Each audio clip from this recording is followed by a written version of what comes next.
बापूसाहेब तुकाराम पठारे यांच्या प्रचाराच्या निमित्ताने इथे जमलेलो आहोत। सगळे महत्त्वाचे प्रश्न हे सुषमाताईंनी त्यांच्या भाषणात सविस्तर सांगितलेले आहेत।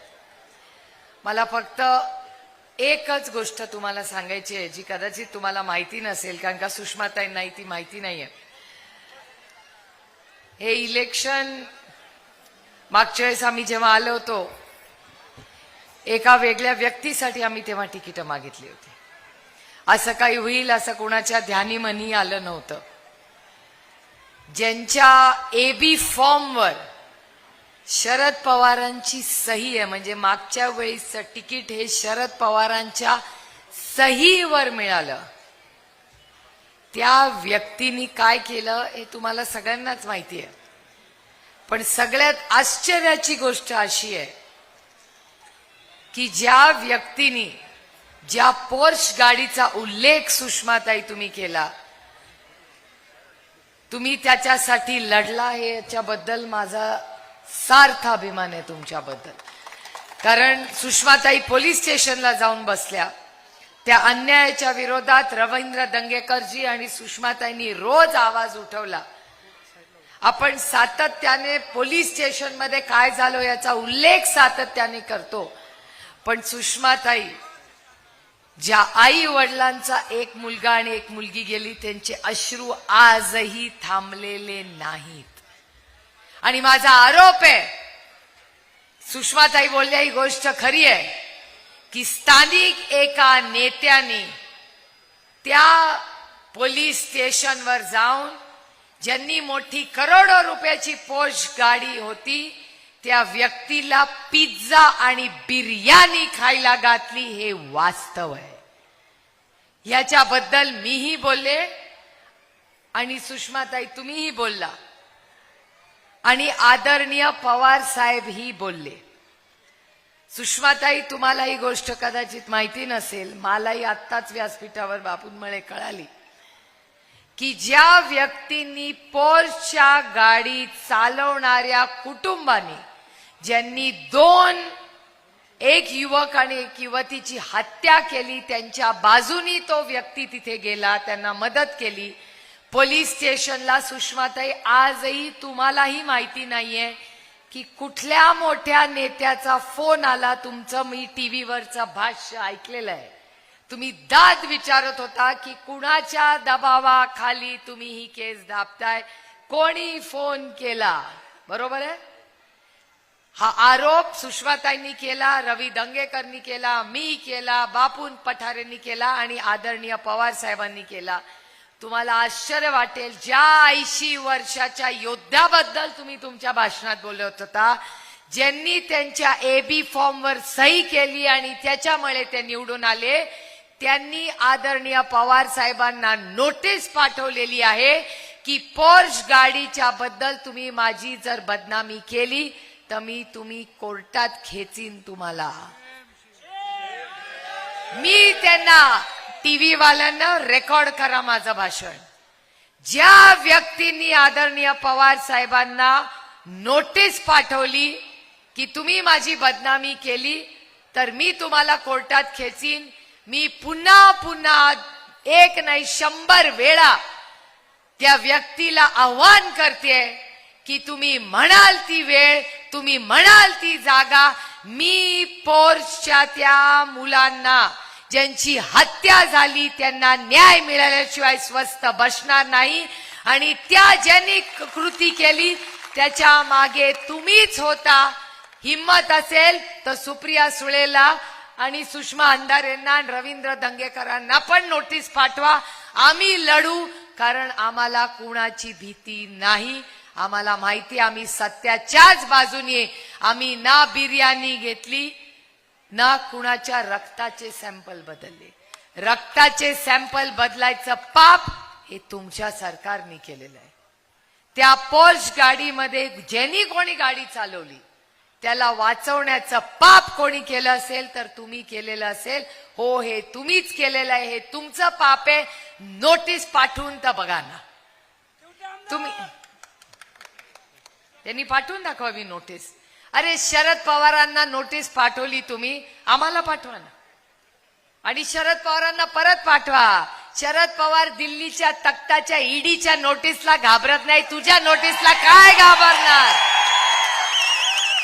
आणि ते पुस्तक आहे तिथे, मी आत्ताच बाळासाहेब थोरात साहेबांना दाखवतो ते पुस्तक.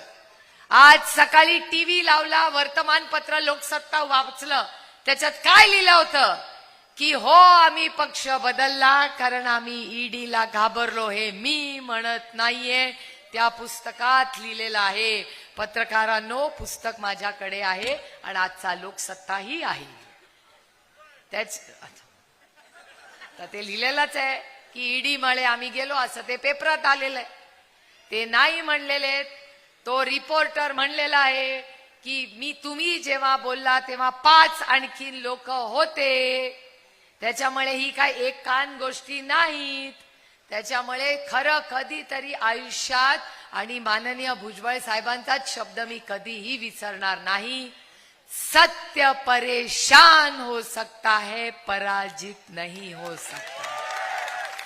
मग ती ईडीची केस असेल किंवा पोर्सची केस असेल, आम्ही या सरकारला कधीही चुकीच्या कामात, आम्हाला कितीही तुम्ही नोटीस पाठवा, आम्ही सत्याच्याच बाजूनी उभं राहणार. आणि जोपर्यंत तो युवा आणि युवती त्या दोघांना न्याय मिळत नाही, सुषमाताई, रवी दंगेकरजी आणि मी स्वस्थ बसणार नाही. या तुमच्या जे होते आधी इथे निवडून आलेले आदरणीय पवार साहेबांच्या सहीनी केलेले जे झाले ना निवडून आले, त्यांना मला विनम्रपणे सांगायचंय, होते, आता नाही होणार. आता आपल्याला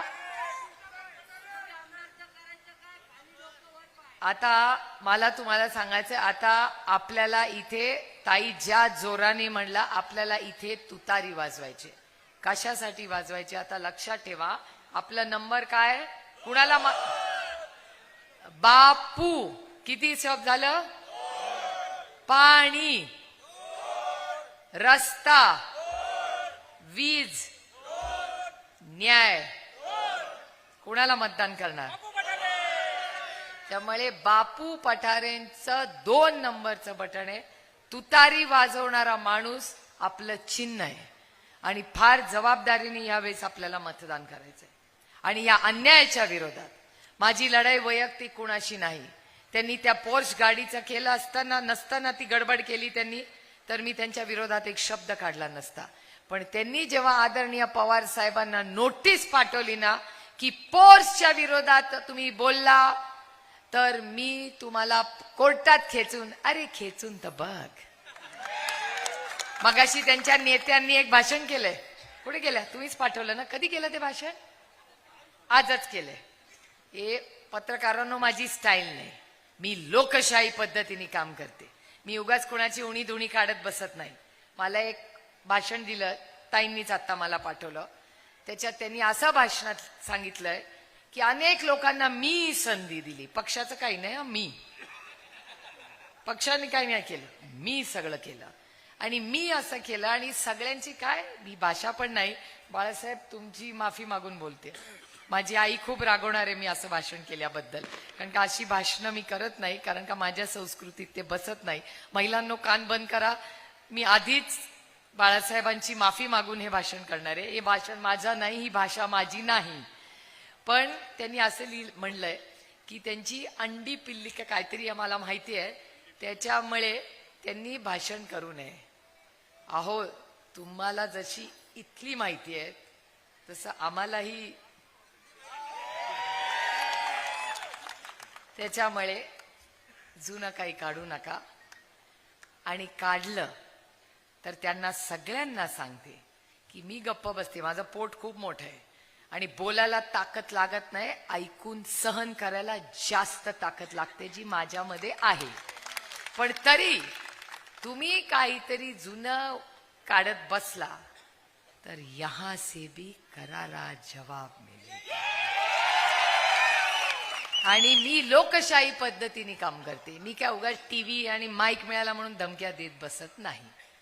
ती माझी स्टाईलच नाही, कारण का मी एकीमेकीची उणी धुणी नाही काढायला आले. आम्ही राजकारणात तुमच्या आयुष्यात एक चांगला बदल घडवण्यासाठी आले, ज्याचा उल्लेख आता ताईंनी भाषणात केला की जेव्हा तुम्ही सगळे अडचणीत होता, जेव्हा पुराची परिस्थिती आली होती, तेव्हा तुमचा हा लेक आणि तुमचा हा भाऊ तुमच्या सुखदुःखात उभा राहिला होता.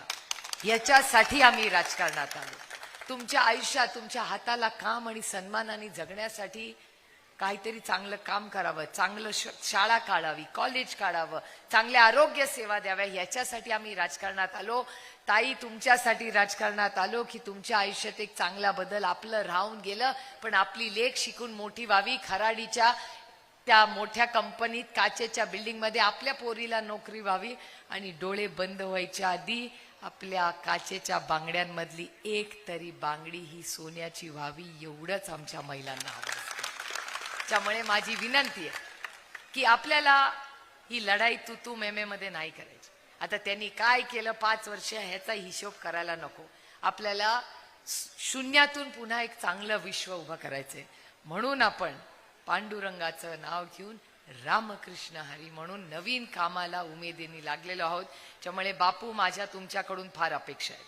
आणि बापू निवडून आल्यावर तुम्ही मला एक शब्द द्यायचा आहे की तुम्ही आमदार झाल्यावर, आपलं सरकार आल्यावर, त्याच्यात कॅबिनेट मंत्री म्हणून आपले ज्येष्ठ मार्गदर्शक असतीलच. आता बापूंचं नाही बोलत आहे मी. आता तुमचा उत्साह असा झालाय की आता मी अडचणीत आले की अरे बापरे, आता हे काय.